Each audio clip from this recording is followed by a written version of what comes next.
फरमाते हैं रात को मैं और जनाब उमर निकले थे तो एक मकान में हमने देखा कि एक औरत ने ना उसके बच्चे बार बार शोर कर रहे हैं और वो कुछ पका रही है, आवाज़ आ रही है। तो हज़रत उमर ने दरवाजे पे दस्तक दी। कौन है दरवाजे पे? कहा मैं एक ग़ुलाम हूँ। हज़रत उमर कहते हैं ग़ुलाम हूँ। बहन क्या मसला है, बच्चे क्यों रो रहे हैं? तो बीबी कहने लगी तुम्हें क्यों बताऊँ, जाओ ना अपना काम करो।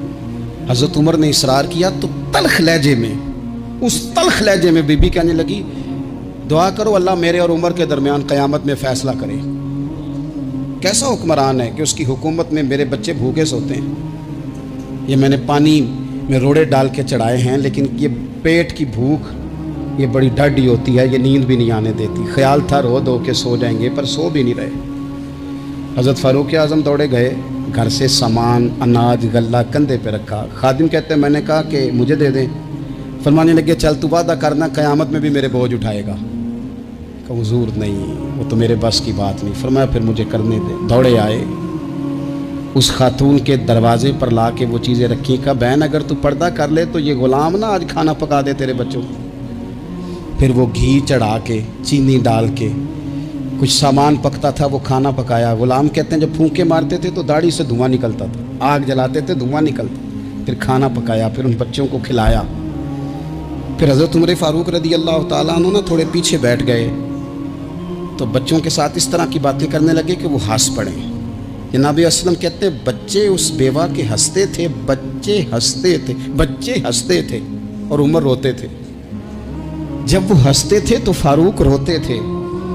फिर वो बच्चे आहिस्ता आहिस्ता लेटने लगे और जब वो सोने की तरफ बढ़ने लगे तो हज़रत उमर कहने लगे बहन मैं जाऊं? कहने लगी रब तेरा भला करे, मेरा कलेजा फट जाता अगर मेरे बच्चों को आज शाम भी रोटी ना मिलती।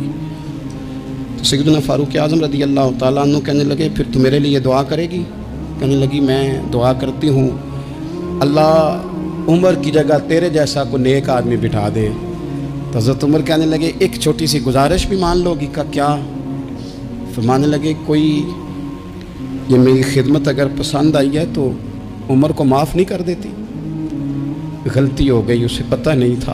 अपने मुंह से कहने लगे सियाना भी नहीं, बाशऊर भी नहीं, उसे चाहिए था खिलाफत की जिम्मेदारियां ना लेता।